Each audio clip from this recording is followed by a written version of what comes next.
What's up, good people? Mark Holmes here, and as always, I want to thank you all for watching, commenting, subscribing, and you know, being part of the Joe Boo Sports Report.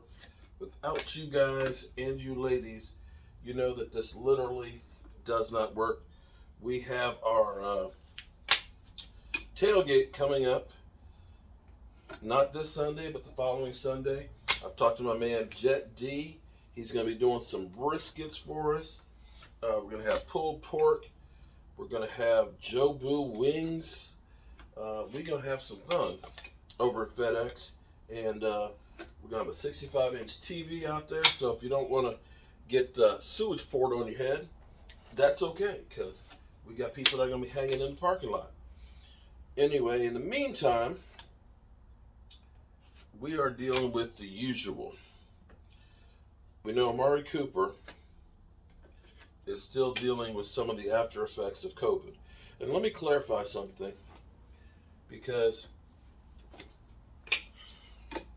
we've had others that have, okay, but let me make sure I get this straight, because people have strong opinions and things like that. And this, of course, is my channel that is my opinions as well. It's not a matter of saying that just because you've gotten the vaccine that you won't get COVID. You can still test positive for COVID. It's like the flu shot. The flu shot doesn't work for everybody, but it reduces the likelihood of it and the severity of it. So what they say is, one, the way the NFL looks at the situation with COVID is they say, if you had your COVID shot, you can come back in 4 days. If you haven't, it's 10 days. So that's the first part of it. Second part of it is, generally speaking, those who have gotten COVID after having the shot don't have severe symptoms. Now, here's what I want you to understand. Strep. Strep throat. I bet a lot of you have had strep throat before, right? You take the zinc lozenges, and you're good to go. You know, you got a cold for a bit, and you're done with it. But that's not necessarily the case for everybody. Because, see, for me, when I got strep throat,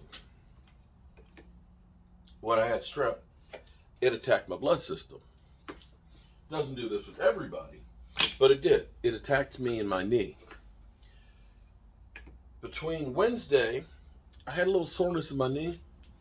By Saturday, I had 104 temperature, and my brother Arando literally carried me and my 250-pound self to the car and carried me to the hospital, where I spent the next 2 weeks having 3 knee operations to save my life and 6 months learning how to walk again. In which case, part of my knee issues are still from that situation. Doesn't mean that everybody who gets strep throat will end up going through what I have. So,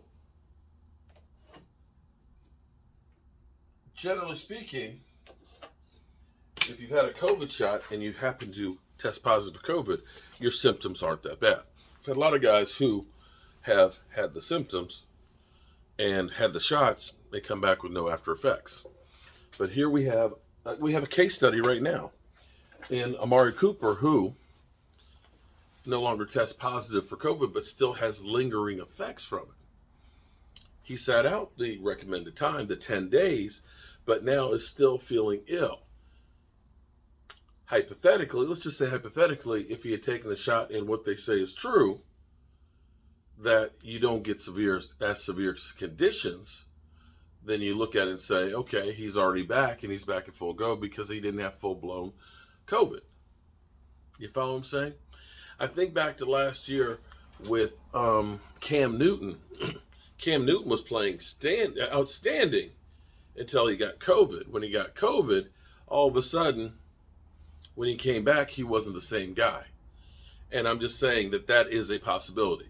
So I've got people that are in here that are just saying, you're a freaking idiot, stop reading the news and yada, yada, yada. Because I do know some people, close to me people, that have actually had tested positive for COVID but had no symptoms or very mild ones. Actually, I'd say very, very mild ones, as opposed to having worse ones.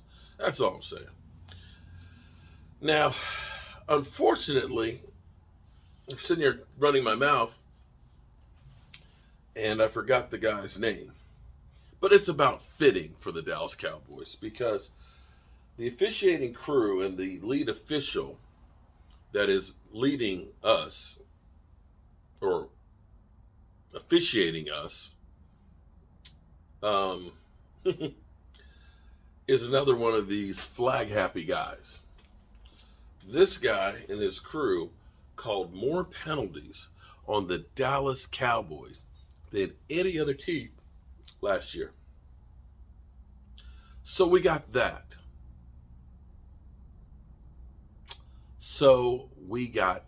To deal with. And this, at some point, the NFL has to recognize that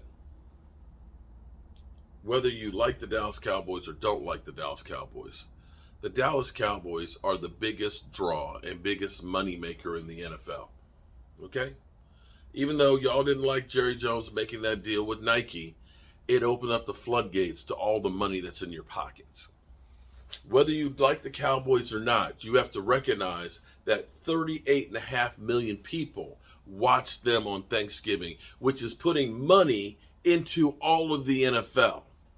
You have to understand that when you talk about the Dallas Cowboys on any show, ESPN, NFL Network, and things, that you're going to get a lot more people that will listen to it than, say, the Jets or the Jaguars, or even, hell, Tampa Bay or Kansas City.